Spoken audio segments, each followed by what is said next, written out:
say, man. Cut off who you gotta cut off in order to become successful, man. Y'all ain't even friends for real. Y'all just friends based off vicinity. Do y'all's goals align? You feel me?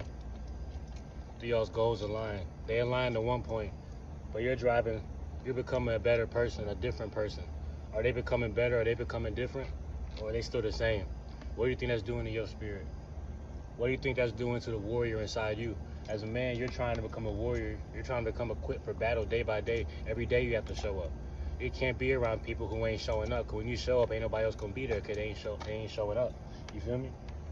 So you got to make sure you show up every single day. You know, you ain't gonna get no handouts. You know what I'm saying? Anything you want in this life, the luxury that you want, you only get that from hard work. You know, women get things handed to them a lot easier. It's just the way it is. We all know it's true. You know, beauty's fleeting, but beauty can get you places that a man can't. You know what I'm saying? So as a man, you have to work hard for everything. Men need to look in the mirror and understand that you're not going to be loved unless you put in that work. You know, people will feel like they love you, but people aren't going to treat you to the standard that you think that you should be treated unless you put in that work. If you ain't putting in that work, but you're expecting a high standard of treatment, then you're just being arrogant and delusional. Men cannot survive in a delusional state, you know. Women are supposed to live in a state of happiness, right?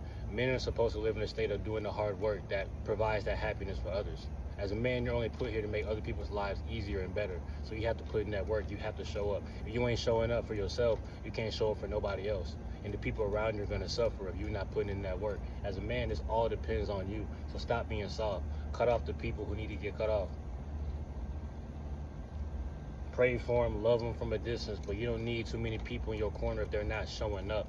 If you're the type of person to show up. Well, if you ain't showing up, you might as well parlay with people who not showing up so you can feel more comfortable. Well, if you're not showing up, if you're not showing up, and you're around someone who is showing up, you're going to constantly feel inadequate, insecure. You might even become a hater. You know what I'm saying? You might even become that hating behind an old ass dude. You feel me? Hating on the youngins who's trying to get it, who got the opportunity. You know what I'm saying? As a man, you don't get no handouts. Nothing comes easy. Everything that's worth having shouldn't even come easy anyway. You know what I'm saying? So put in that work. You'll get the recognition you deserve. Maybe. And if you don't, it only matters what God thinks, right? You have to put in that work regardless of the recognition that you may get, regardless of the respect you might get. You're going to demand that respect once that work becomes evident. It's a spiritual thing. It's not a physical thing. Cut off the dead weight.